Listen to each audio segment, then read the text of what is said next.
En este vídeo vamos a explicar un poquito en qué consiste el modelo macroeconómico básico desde su punto de vista más sencillo.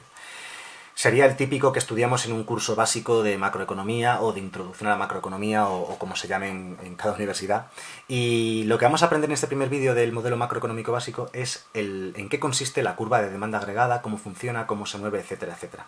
Es una cuestión muy gráfica para entendernos, sobre todo a niveles básicos como quiero hacer este vídeo. Lo primero, la ecuación que describiría la demanda agregada es una ecuación que ya conocemos, de temas básicos de macroeconomía, quiero decir, que dice que el nivel de PIB o renta o riqueza de una economía es igual a consumo más inversión más gasto público más exportaciones netas. Estas exportaciones netas realmente son exportaciones menos importaciones. Lo podéis ver escrito de las dos maneras. A veces como exportaciones netas y otras veces como exportaciones menos importaciones. Bien, como digo, esta ecuación es la ecuación que uno aprende casi lo primero cuando empieza a estudiar macroeconomía, sobre todo contabilidad nacional, ¿no? La ecuación del nivel de renta o PIB de la economía. Pero no es muy importante ahora a efectos prácticos porque lo que más me interesa es que analicemos el aspecto que tiene la curva de demanda agregada y sus desplazamientos.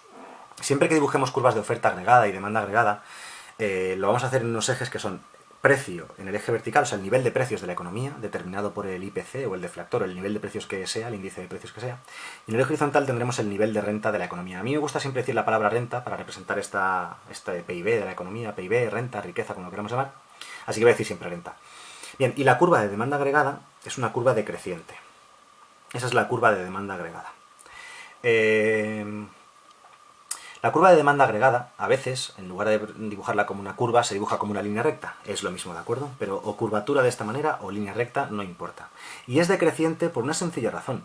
Imaginad que el nivel de precios de la economía es un nivel de precios alto. Es decir, que comprar cosas es caro, ¿vale? O sea, es decir, para un nivel de precios alto, esta curva de demanda agregada lo que me dice es que la demanda de la gente es una demanda baja, ¿vale? La curva de demanda agregada me dice la demanda, ya sea la demanda de los consumidores que compran bienes, la demanda de las empresas que invierten en capital o la demanda del sector público, que es el gasto público. Sea la demanda que sea, y por eso la demanda agregada se simboliza, o sea, mejor dicho, se calcula con esta ecuación, sea la demanda que sea, un nivel de precios alto provoca que la demanda sea pequeña.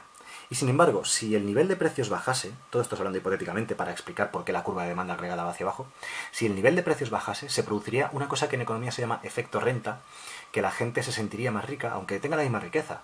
Ese efecto renta, esa bajada de precios, provocaría que su poder adquisitivo aumentase, sin variar su renta, su riqueza, pero la demanda de bienes aumentaría, ¿de acuerdo? Aumentaría como podemos ver. Y por eso la curva de demanda agregada es decreciente, ¿de acuerdo? Por ese efecto renta que se llama, ¿no?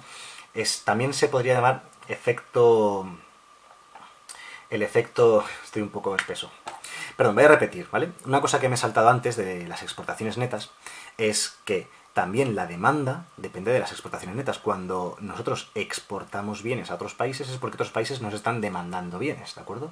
Y cuando importamos bienes es lo contrario, ¿vale? Cuando importamos bienes compramos bienes de fuera, por eso aparece restando. No es demanda nuestra, sino que es demanda que podría ocurrir en nuestro país, pero no la hacemos en nuestro país, sino que la hacemos fuera. Por eso aparece restando, es dinero que sale del país.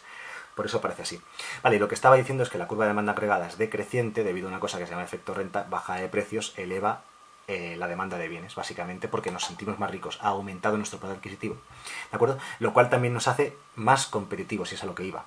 Lo que se llama también a veces efecto competitividad. Si el nivel de precios de nuestro país baja, exportaremos más hacia el extranjero porque les parecerá más baratos nuestros productos. También un efecto de que se llama de competitividad.